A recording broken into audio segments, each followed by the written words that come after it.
Before we begin this episode, a warning. All of these tales are graphic, this one especially so. Every shooting I've covered is tragic and stupid, but some can seem more so than others. Over a 9-day span in 2010, 5 people were murdered and 9 more injured in a series of shootings in Washington, D.C. The spate began over the supposed theft of a fake gold bracelet studded with cheap colored glass. 5 deaths over a bracelet that wasn't even real gold. Of the dozens of bullets spent over the thing, 2 tore through Rashana Brown's leg and back in a scene she has relived countless times in her nightmares. Riding in a car, somebody pull up next to you, you get shot.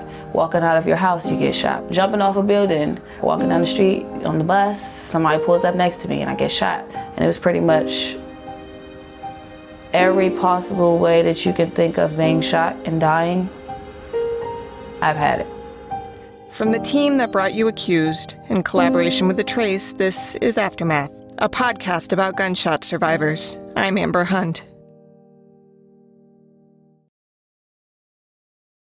Rashana is a slight young woman with eyes that seem to size us up when we first meet. At one point during the interview, she calls a friend while we're recording and happens to explain why she's guarded. But I really don't like talking to people. I just decided to talk to them just because I actually like Elizabeth. She's talking about Elizabeth Van Brocklin, my reporting partner on this project from The Trace, a nonprofit newsroom that covers gun violence nationally. You don't hear much from Elizabeth on the podcast for 2 reasons. First, because she's soft-spoken, and second, because her biggest role has been behind the scenes, reaching out to gunshot victims to find ones willing to talk about their experiences. Because not everyone is. Some don't want the attention. Some worry their stories will be distorted by politics. One canceled on us the night before our flights to see him because he said his family didn't want him talking. Rashana's reluctance is a little different. I get the sense she doesn't trust people, and during the interview, it becomes clear why. Rashana's first brush with gun violence wasn't her shooting in 2010. My dad has been deceased since 1997. How did your dad pass away? He got shot in a neighborhood in 1997. Wow, okay. Yeah. What's that? It's a gambling game, I think. They were gambling in some type of dispute, and it got violent. What are the odds, right? Well, it's hard to say. The tens of thousands of shootings each year in America aren't well tallied as it is, and studying the numbers that we do have hasn't been encouraged on the federal level. Rashana was born and grew up in Washington, D.C., which has one of the highest rates of violence in the country. The year her dad died, there were about 300 homicides. City officials have been working to curb that number, and by the time Rashana was shot, the tally had fallen by nearly half. She was raised by her mother, who, coincidentally, also was shot 2 years ago in D.C. Her mom's recovery is one of the reasons Rashana dropped out of her first college in West Virginia. She wanted to be able to help her mom the way her mom had helped her 8 years ago. When you hear about a family that's endured 3 separate shootings, you probably picture a pretty rough home life. But no, that's not really the case here. After Rashana's father died, her mother and grandparents kept life stable. Rashana went to private schools and excelled in her classes. In fact, she says, Most people would probably say I'm spoiled. Like, I just have a good support system. My grandparents and my mom, and since our family is so knit tight, I have a lot of people that are supporting me. For a long time, that support system included Brishelle Jones, whose mom became like a second mother. Rashana and Brishelle were beyond close from the moment they met at their all-girls middle school. She was just really shy and quiet. The middle school was tiny. Just 10 kids were in Rashana and Brishelle's class their final year there. And there were no boys, so there were no filters. They all knew about each other's first kisses, their first periods, their dreams. Brishelle's mother, Nardine Jeffries, remembers the two were inseparable. Talking on the phone, she said, They were like Bitsy and Botsy, Ethel and Jekyll, Lucy and Ethel. I mean, you saw one, you saw the other. They were really, really close. Rochelle liked watching cooking shows with her mom, and eventually, as a teenager, she started cooking too. It started out kind of rough when I was teaching her how to, scramble eggs. She was like, why do my eggs always stick and yours don't? And I'm baking chicken and, I'd say watch it and do this, that, and the third. And the chicken was like sawdust. I was like, oh my God, Rochelle. But it was like, it was so dry. Oh my God, it was dry. But then it was like, within no time, she just mastered it. I mean, she just got really good with it. She wanted to be a chef. She even impressed Roshana. She cooked all the time. And one of her specialties, I don't understand, like I still to this day, I don't eat guacamole. But she makes the best guac ever. And I don't know if she makes it taste like not guac, but whatever she put in her guacamole, I always ate it. And I still don't eat guacamole to this day from nowhere else. Roshana felt protective of Rochelle. She was always the little one, and I've always taken up for her because people are like, she's so little and petite, and she had really long hair. So people would pick on her because she was quiet, flick her hair and do stuff, and she'd just be like, leave me alone. So I would just defend her and take up for her, and then as our relationship grew, I felt like the roles switched. I became the big sister who was treated like the younger sister just because she's always like, don't talk to my sister that way, and don't look at my sister, and no, you can't do this with my sister, and we're going here together, we're planning birthday parties together. She's always trying to figure out what it is that I want to do. It's her birthday, and she's like, what do you want to do? I'm like, well, it's your birthday, what do you want to do? She's like, whatever you want to do. It's like we were two peas in a pod, and that's pretty much our relationship. She's just, most people would say that she's just overall a loving, bright, caring person. That's the type of person that she was. Always putting others before herself. The girls rode the bus home from school together every day. They had regular sleepovers. They did the stuff that teenage BFFs do. And then they got shot together. Why that happened is a little complicated. To help me understand the story, I talked with Paul Duggan, a reporter with the Washington Post who wrote a hard-boiled story about the events that unfolded back in 2010. So, this young man named Sanquan Carter, went by Bootsy, was court involved, as they say, right? I believe he was free awaiting disposition of a criminal case. He was supposed to be staying the night in a facility called Peace Abode, which is a sort of halfway house kind of situation for young people who are awaiting court cases. And he did not sleep in Peace Abode one night. Instead, he went down to a party on Alabama Avenue. That's Alabama Avenue, a street in southwest Washington, which, as Duggan explains, mainly most of the homicides occur in an area that we refer to as east of the river, which is a sprawling part of Washington that tourists never see.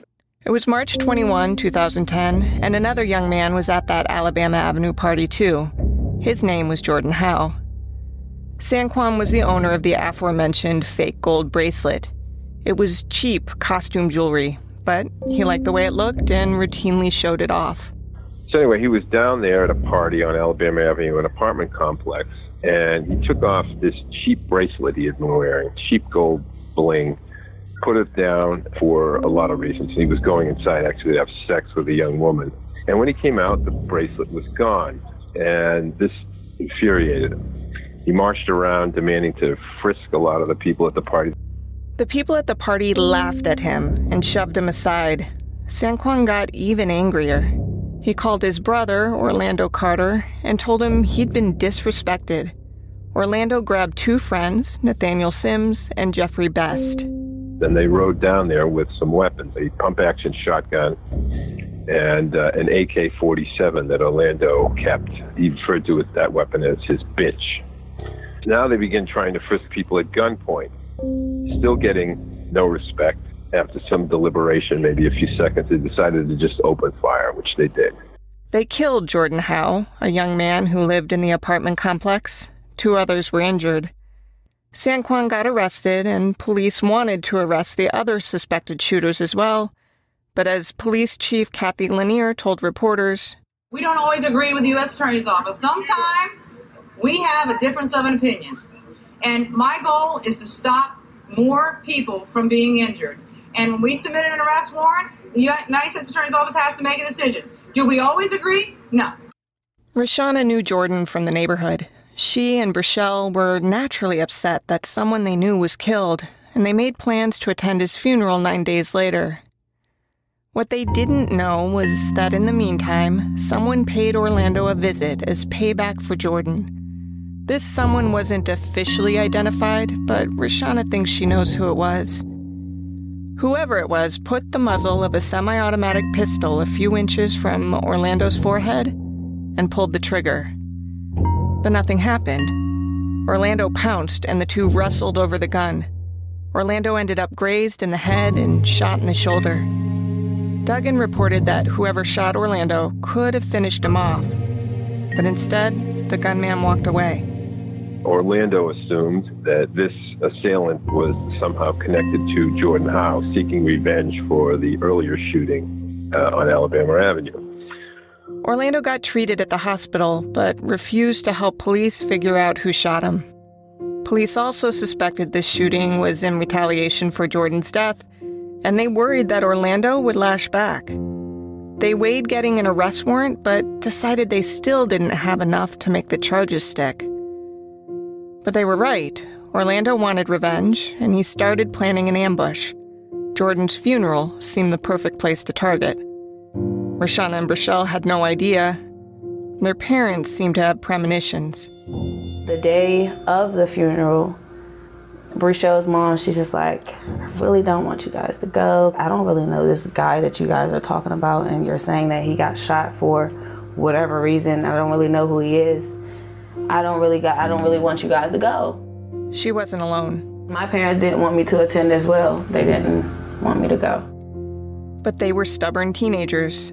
So we went to the funeral. Now, because this isn't complicated enough, Roshana had an issue with her school that day. They weren't happy with her for missing the day for a funeral, and they called her mom for a meeting that afternoon. That meeting meant she missed the repast. That's the shared meal after the funeral. But afterward, about 14 friends were still milling around at the corner of South Capitol and Brandywine Streets. Roshana and Brichelle ordered a pizza and went outside to chat with the fellow mourners. It was about then that Orlando Carter had stopped by the house of 17-year-old Tavon Nelson, who had a gun Orlando wanted. Tavon wouldn't hand it over, so Orlando shot him dead.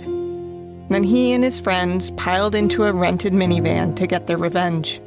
The funeral was over, so they drove around the neighborhood where the funeral had been, looking for these friends of Jordan Howe. They finally found them, a bunch of them, sitting on a stoop, smoking, drinking, listening to music, mourning Jordan Howe after the funeral on South Capitol Street. Roshana and Brichelle were out chit-chatting with their friends for about half an hour before the van pulled up. Brichelle was listening to music on her iPod. Roshana was talking with an 18-year-old man named Davon Boyd. I'm just talking, I'm having a normal conversation with my friend, and then I look at the grass. It's like little tiny smokes coming from the grass, and then I blink and I'm on the ground.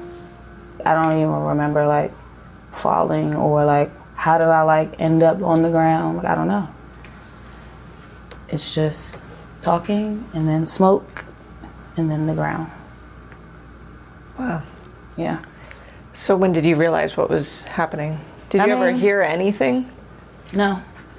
I didn't hear like any gunshots or anything. I guess, I don't know like what the process is for like when your brain's going into shock, but at the moment of the smoke, when I'm looking at the smoke coming from the grass, obviously I'm not registering at that moment, but now looking back on it, I know like those were gunshots coming at me already. And at that moment when I was staring at the smoke, I didn't feel anything or hear anything, so it's like, I don't know if I had already been shot at the moment or what, because when I blinked, I had my back to the house, and now I'm just sitting flat on the ground like this, and then this is bleeding. And she points to her left shoulder. She had been shot in her knee too, but she didn't realize that for a few minutes.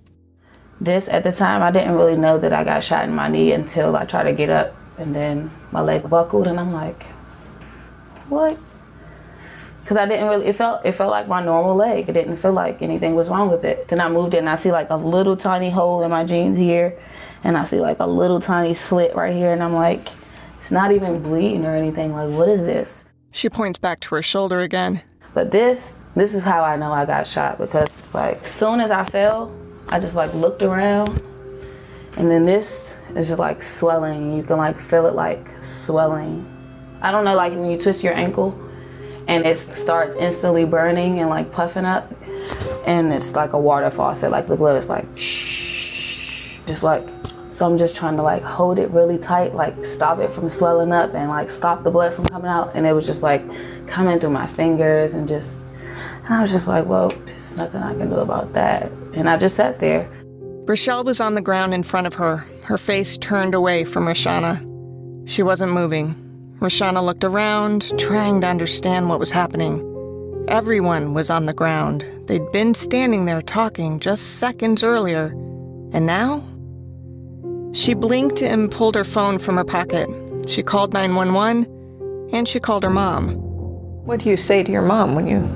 Oh, God. Pretty much I just tell her, like, I'm like, Mom, I got shot. Me and Rochelle are on South Capitol Street, and we're all shot. And she just, like, screams to the top of her lungs, like, you're where? Oh, Sean. She's like, where are you? She's asking me, like, where am I? And I'm telling her, like, I'm on South Capitol Street. And, like, her screaming is, like, scaring me. So I just, like, hang up. I'm like, I don't want to hear this. Like, and I just sit there, and then she's, like, calling me back. Police were on the scene within minutes. Before they arrived, Roshana had managed to better survey her surroundings. Pretty much everybody was unconscious but me. There was one person who got shot, like, walking next to me, and he's like walking around like holding his stomach, and you can see his stomach bleeding. He was trying to figure out where he'd been shot. He knew he had been, but there was so much blood that he couldn't find the hole. He was circling around like a kid who's had a note stuck on his back by a classmate. And then I just see the back of his shirt, a little hole in the back of his shirt. So I'm like telling him, like, it's your back. And I'm like, you need to sit down, because his blood is just like leaking, and he's just panicking because he's trying to like figure out where he shot. Roshana realized that the friend she'd been chatting with, Davon, was slumped against her right arm. Her left was useless, so she was desperate to free her right. The guy who I was talking to, Davon, he's just like, I guess, like breathing or trying to breathe or something. He's like hissing, making like hissing noises. So he is like 300 pounds, and I'm trying to like, I don't really have this arm. It's like swollen and numb, and like I can't move it. So I'm just trying to like ease my way off of him, because I see that he's like leaning over on me, and he's like huge, and I can't get him off me. So I'm just like sitting there like, Jesus, this is just, at this moment, I still like, I know that there's a shooting, but I'm still like trying to like make sense of it. Like, what is this? Like, why is this happening? The team at Aftermath is grateful to have Quip as a sponsor of the show. You've heard me talk about Quip, the sleek, new electric toothbrush. It's the nicest looking toothbrush I've ever owned, and as a bonus, it actually works really well, packing just the right amount of vibrations to help clean my teeth. And here's one of my favorite things. With Quip, I don't have to worry about getting new brush heads or toothpaste even. They're delivered right to my door on a dentist-recommended schedule, so I replace my brush on time and have better oral hygiene at an affordable price. If you're like me and you're a fan of anything that puts a necessary yet annoying aspect of your personal care on autopilot, then you really have to get Quip. It's really a no-brainer. Quip starts at just $25, and if you go to getquip.com/aftermath right now, you'll get your first refill pack free with a Quip electric toothbrush.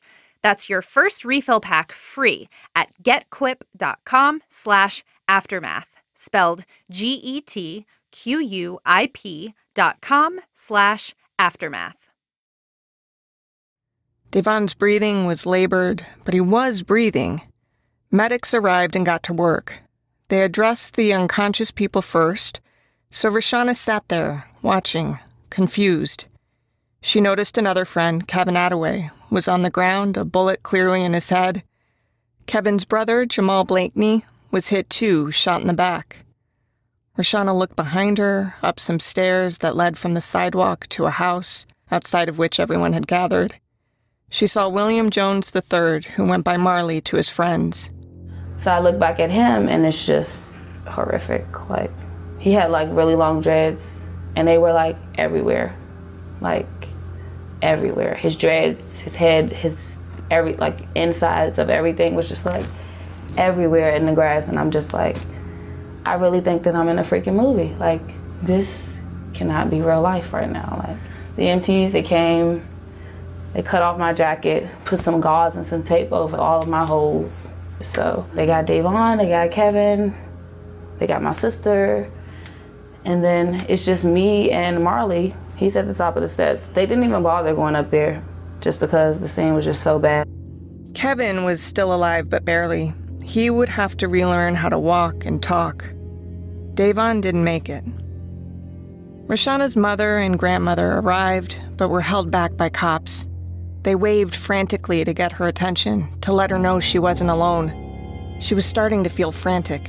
Like, I'm just sitting here now with, like, blood puddle, blood puddle, blood puddle, and a dead body, and I'm like, I just want to get out of here.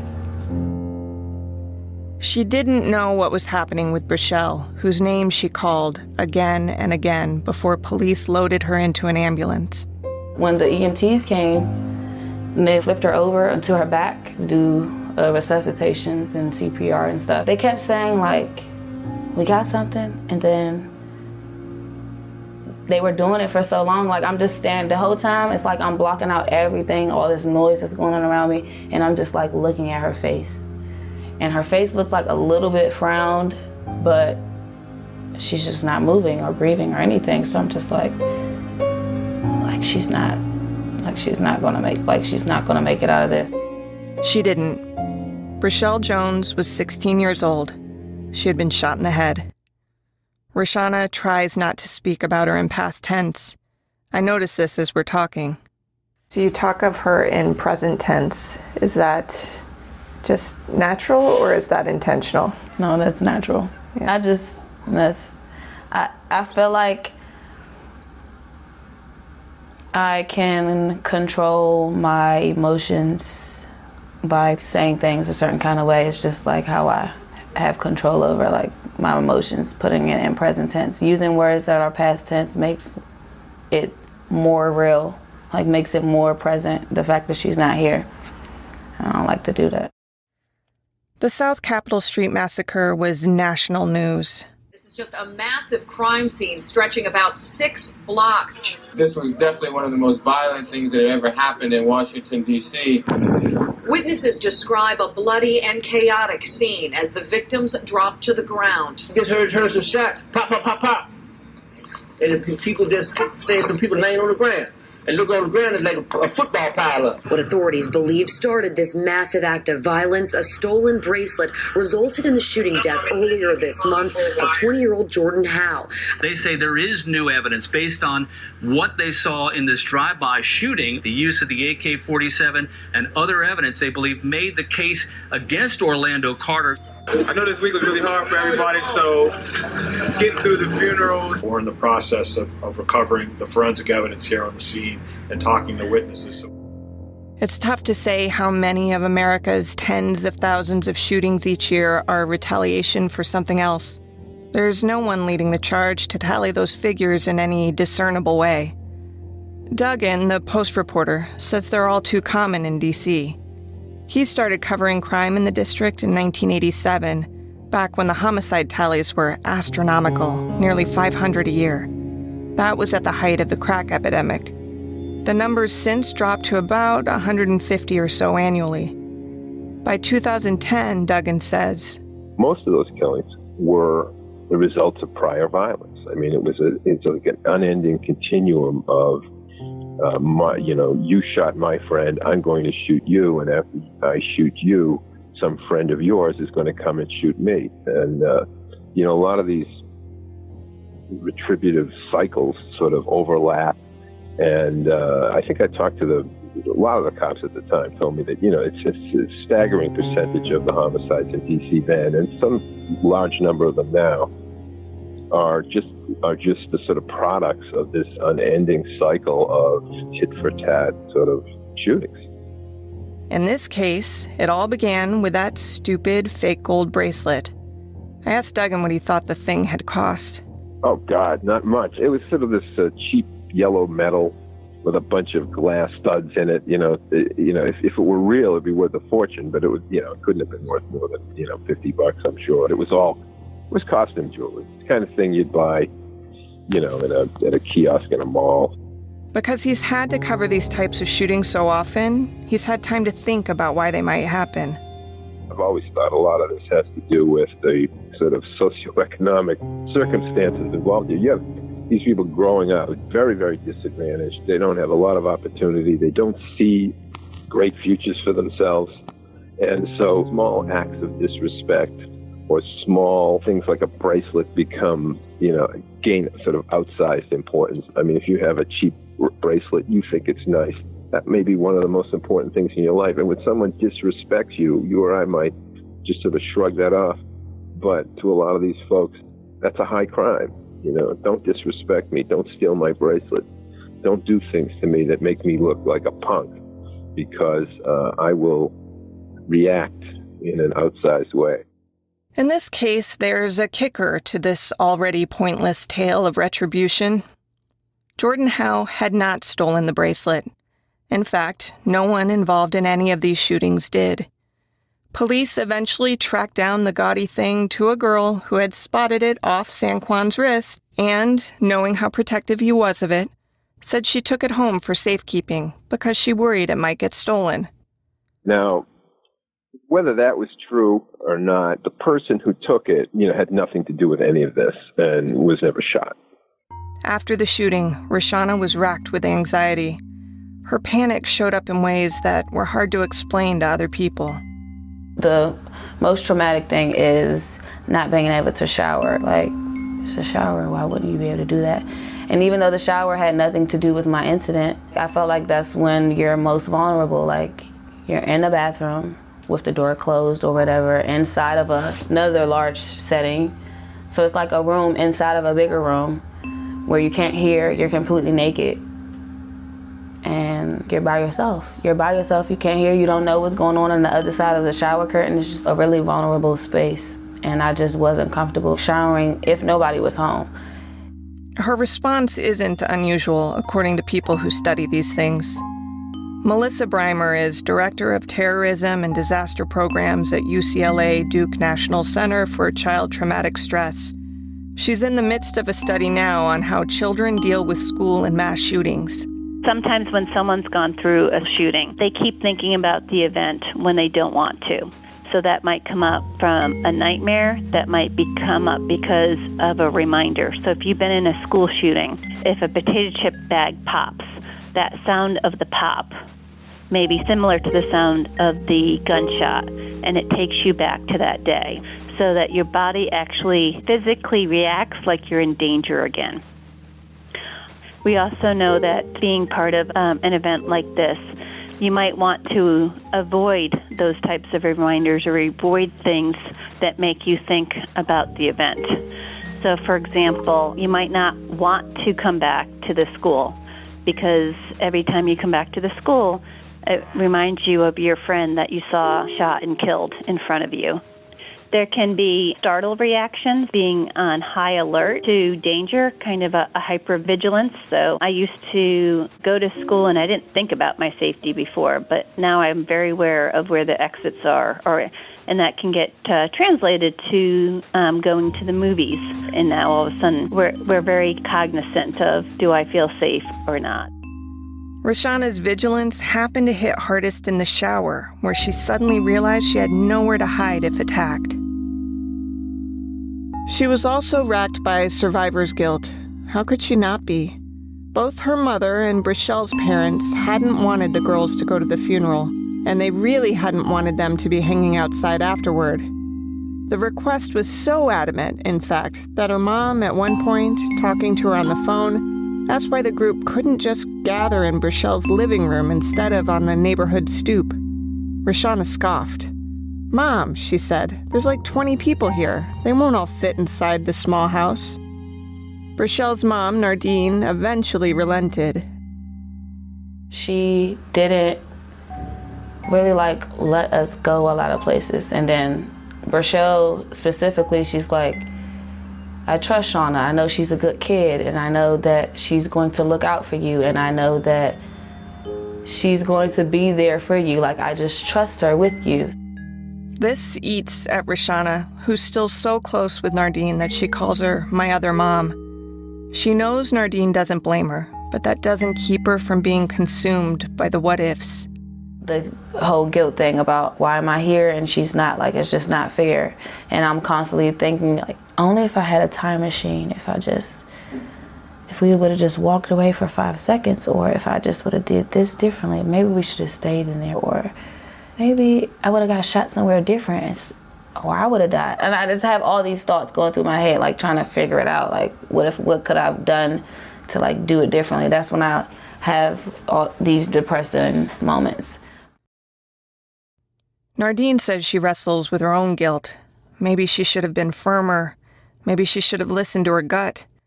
Rochelle had a doctor appointment scheduled the day she was killed, but when the doctor called the week prior and said there was a cancellation, she took the open spot. If they'd kept that appointment, she'd still be alive. We would have been at dinner, our usual routine after doctor's appointment. Nardine still keeps in her refrigerator the pizza box that Roshana and Rochelle had ordered just before the shooting. 3 ham and pineapple slices remain inside, all that's left of her daughter's final meal.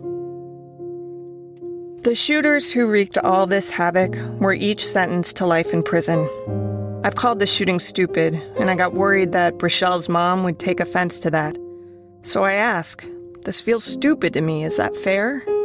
I think they all are, because there's no reason for people to not be able to live in a so-called civilized society and have that kind of disrespect and disregard for life. There's no reason. Why do you walk into a school and gun down children? Why do you go to a movie theater? Why do you shoot people on the sidewalk? Like you said, one stupid idiot after another, traumatizing people. Right. Rochelle's mom has become an advocate for gun control in the wake of her daughter's death. Nardine supported the South Capitol Street Tragedy Memorial Act, which aims to change how the district addresses youth behavioral health issues. Don't want any more young people to lose their lives, and I don't want any more young people to give up their lives and their freedom by doing things that are going to cause them to be locked away for the rest of their lives. So I just hope all will embrace the changes, because they are definitely for the better. She sometimes speaks, holding a shocking photo of her little girl, dead on a morgue slab, the Y incision of her autopsy visible, the side of her head blown open from a bullet. It's not how Nardine wants to remember her only child, but she thinks it's important to show people what gun violence does to a body. Gun violence is flesh ripped open, head blown open, your internal organs oozing out of these large holes. That's the real image of gun violence. That's what's burned in my head and her father's head and Roshana's head and people that were there. And I don't feel like, for me, how can we talk about gun violence without actually depicting and showing what it really is? So for me, it's like, that's the reality of it. That's my reality. My entire life changed that night. My future ended that night because my child was my only child. Rochelle was my only child. I will never have grandchildren. That's it. And I just feel like, the world needs to see what I had to see. The biggest lesson she hopes to teach with that photo is that guns aren't glamorous, and they're certainly not toys. What you see in the movies just doesn't match reality. At the end of the day, you don't walk away from the set because you had blanks and the fake blood. You don't get to reset the PlayStation or Xbox or whatever the hell they're playing with now after you killed everybody in the video game. That's not real life. Once you pull that trigger and that metal projectile comes out of that weapon. It has no GPS. It has no eyes. It doesn't care your ethnicity, your sexuality, your zip code. Once it hits that flesh and it ripples through you, and once it's done, it's done. That person is really dead. There's no, oh, let me start over. There's no reset. Death is permanent. Rashana also wants some gun control restrictions passed, but she's quick to say she's not anti-gun. They did make her nervous after the shooting. Like if I would see a gun, I would just like instantly be nervous and shaky, and just like my anxiety levels would go to the roof. I didn't want to feel like that. But she was determined to get over her fear. To do that, she got a gun. And then another. And another. She went to gun ranges and practiced shooting. I had my shotgun. I had a 4.5. I had my Glock 40. I had a Glock 30. I had a 22. I've had other kind of revolvers. My older brother, he was there with me, and he's already familiar with guns. And pretty much he was just teaching me how to take my whole Glock apart. Like take it all the way apart, break it all the way down, how to load it, unload it, and do all types of things with it just so I can be comfortable with it. That's what I spent doing the first 2 months with both of my guns. She wanted to learn what type of gun had shot her and what the bullet had done to her insides. She would ask salesmen in the pawn shop for expertise. Rashana says that learning about guns was her way of taking control. Guns had, by then, directly altered her life twice, and she had control neither time, when her father was killed and when she was shot and her best friend killed. She wanted to take charge. I was just going through my experimenting phase where I just bought a whole bunch of guns, and I'm just like, how does this one work? What kind of bullets can I buy for this? It has hollow tips, it has round tips, it has different kinds of, bullets and stuff that you can get for guns and just different stuff. And I felt like that's made me comfortable with them. Like I'm still nervous around guns, but only around like other people with guns. And that's the part of gun control she can get behind. She doesn't have a problem with guns. She has a problem with who is allowed to buy which kinds.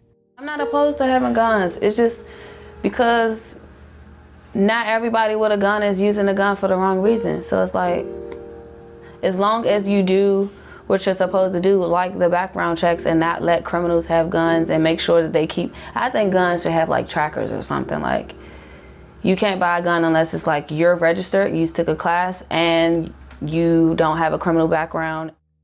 After the South Capitol Street massacre, Rashana's family moved with the help of a victims fund and the prosecutor's office. But she hasn't entirely left the neighborhood behind. She still visits Nardine there. The two women earlier this year were on hand as district officials unveiled a street sign in Ward 8 with the honorary name Brashelle Jones Way. It was a bittersweet celebration. That's more the tone Rashana prefers to have when she remembers her friend. Her memories of Brashelle are largely fun and beautiful, and they help her combat the depression when it surfaces, which is more often than she'd like. Birthdays are hard, so is the anniversary of the shooting. Rashana tries to repackage the sorrow as motivation. I do feel pressure. It's like that feeling of having something lost is like, if I don't do nothing with my life, then it's like 2 lives lost. It isn't as though she hadn't aimed high before Brashelle's death. Even the bit of trouble she got in school, like the day of the shooting, happened because she was so headstrong, so determined. Even if she was here and this incident didn't happen, I know I still have to do something with my life. Like that's always been the plan since I was younger anyway. My family always said, you have to figure out what it is. Like you can't just sit at home, you can't work at a mediocre job. They want you to be great. That's always the expectation. But in the aftermath, she needs her life to mean something, to help make sense of why those bullets took Brashelle, but not her. It's just like more pressure now. Nardine, she always tells me like, you can't live for you and Brashelle. I'm like, that's what I'm trying to do. That's the plan. I gotta do it, I have to. I just feel like, me personally, the relationship that I have with her, I'm not doing it for her mom, I'm not doing it for my parents. Just what I feel inside of me, and how I'm tethered to her, I have to do it. I just have to do something productive with my life that's gonna have a great impact, not just mediocre impact, like massive. Next time on Aftermath. You know, at the age that I was at, like it really wasn't no turning back. So she had to basically just pray and hope that, hope for the best and hope I stay out of trouble. I just had a bad choice of friends that I chose to hang around with. And at the end of the day, it caught up with me. Cause I feel like if I didn't go to jail, what was gonna be my next wake-up call? It probably would have been me going to sleep eternally. Aftermath is the result of a partnership between the Cincinnati Enquirer, part of the USA Today network, and The Trace. It's reported by Amber Hunt and Elizabeth Van Brocklin, edited by Amy Wilson, and produced by Phil Didion and Amanda Rossman. Music is by Andrew Higley. Intern Brianna Rice assisted. Some episodes include additional sound courtesy of awesome local journalists. For full clip credits, go to our website. The podcast was supported in part by a fellowship from the Dart Center for Journalism and Trauma at Columbia Journalism School. For videos, photos, and more, go to aftermathpod.com. You can follow us on Twitter at AftermathPod or find us on Facebook.